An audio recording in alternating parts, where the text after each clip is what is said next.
Before we get started, I want to say a big thank you to everybody who tried my Body Workers brew for fall this year. It was really successful and smelled so good, but it's gone into hibernation. And in the meantime, I'm launching a new one, Myofascial World Peace, which smells like evergreens and candy canes and is really good for muscle spasms and metabolism and digestion. And it's cozy and warm. But the added bonus is that it's really hard to say. Myofascial world peace. Myofascial. My video today is my second installment on trigger points, but this time I'm focusing on the hip and how these deep glute muscles can pinch the sciatic nerve and create a deep sciatic pain.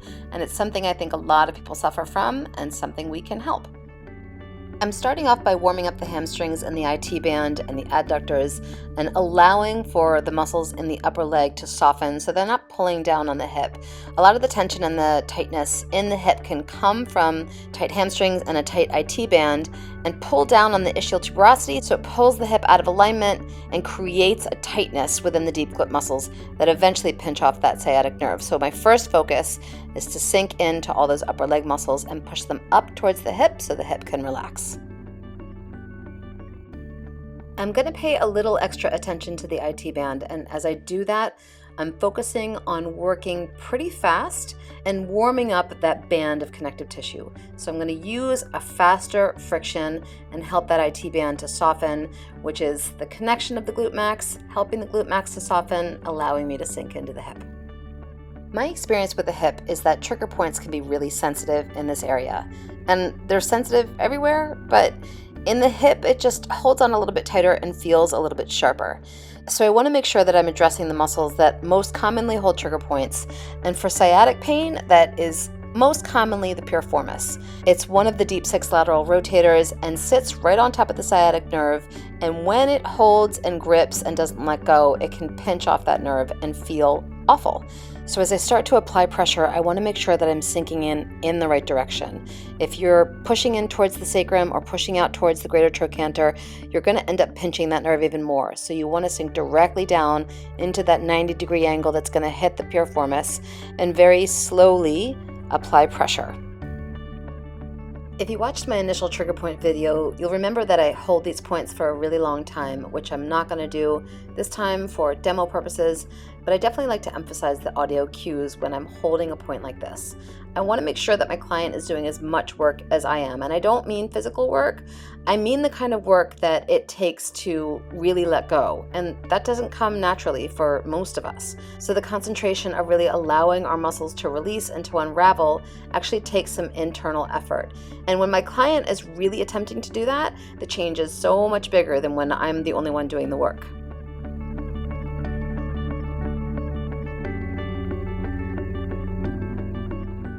As I sink into a second spot on my client's piriformis, I want to give a little disclaimer here.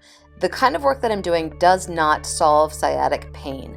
What it does is it helps with sciatic pain as it's related to tight posterior hip muscles, which is one way that the sciatic nerve can be pinched. The other way is when it comes from the actual root as it's exiting out of the spine itself.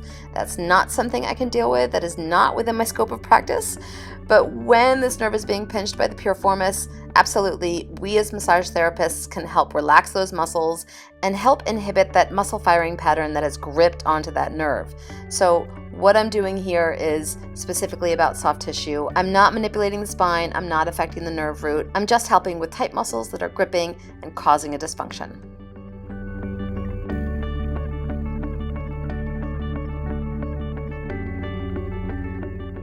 Now that I have loosened the jar, so to speak, I can sink down into the piriformis specifically. So it starts at the lateral border of the sacrum and comes down to the greater trochanter, and that's an easy way to find it. I'm going to sink in with my thumb and use my other hand to help with that pressure. And I'm going to take this opportunity to talk a little bit about body mechanics. A lot of you have contacted me either through the comments below or through Facebook or Instagram or through my website, and I love it when you do, so please continue to reach out. I'm always happy to answer any questions. But one of your bigger questions is about body mechanics. And I have a hard time videoing anything where I'm using my elbow or I'm using my forearm because it's really hard to film that. So I end up using my fingers and my thumbs a lot in videos. And as much as I encourage using all the different tools that we have, I will say this, that no matter what you're using, if you are stacking your joints and if you are leaning into your pressure and pulling from your core more than you think you already are, you're going to improve your pressure and you're going to save those smaller muscles that tire out so fast. As always, I'm going to suggest that you flip your client over and turn them upside down and spin them all around, because I think that variety is the spice of life, and when we can work from different angles, it really helps address issues from all different perspectives. So here I'm just helping my client with the drape. I want her to feel like she's got control over it. So as I pull the drape under, I'm asking her to hold on to this so that I can move her leg around and she can pull the drape as she feels like she needs to, so that her leg can let go and I can stretch out those muscles that I just worked on.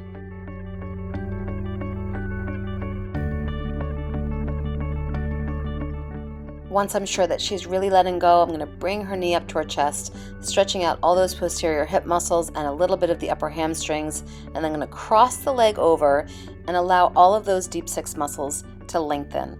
I'm going to allow the weight of her leg to do most of the work, and I'm just going to help it along. So my left hand is just guiding the knee across the body a little bit. And now that she's here, I'm going to show you two different techniques that are both equally as effective, just kind of depends on what you feel like your client is going to respond best to. So the first one I'm doing right now is a shortened and faster pin and stretch. So I'm pinning the muscle down and using that weight of her leg to stretch it out as I'm sinking in. And then oppositionally, what I'm doing here is sinking in as I'm pulling the leg back towards me, which softens the muscle. So both are equally as effective. It just depends on what you feel like your client is going to respond better to in that moment.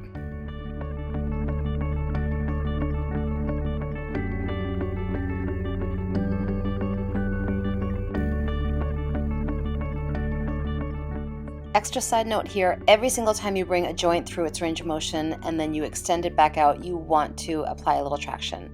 So give the hip some breathing space. You've just compressed it quite a bit. If you're still here and you're still watching my video, first of all, I'm totally impressed. And second of all, I'm just going to offer a different vantage point of the stretch I just did with my client supine and give you an extra technique from this position. Similar to what I did before, I'm going to offer that posterior hip stretch, and then when I cross the leg over her body, I'm going to lean into that opposite shoulder, which is such a great spinal twist and just helps everything to lengthen a little bit.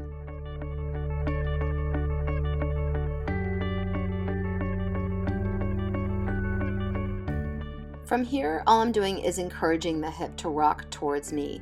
So as I lean into the lateral knee, I'm using my right hand to encourage the hip to follow along with this pattern of rolling across her body, allowing the spine to lengthen, allowing the low back to relax, and reminding the muscles of the posterior hip to let go and allow for this kind of movement. The advantage of this position is that I get to extend the knee out from here and allow the length of the back through the hip down the hamstrings all the way to the foot to settle. If you've never tried sitting on the foot to traction the hip, I recommend that you do. It works so well. Always take a moment in the end to pull through the foot all the way down, grounding your client, pulling the leg into internal rotation feels really good for the hip, and you're done.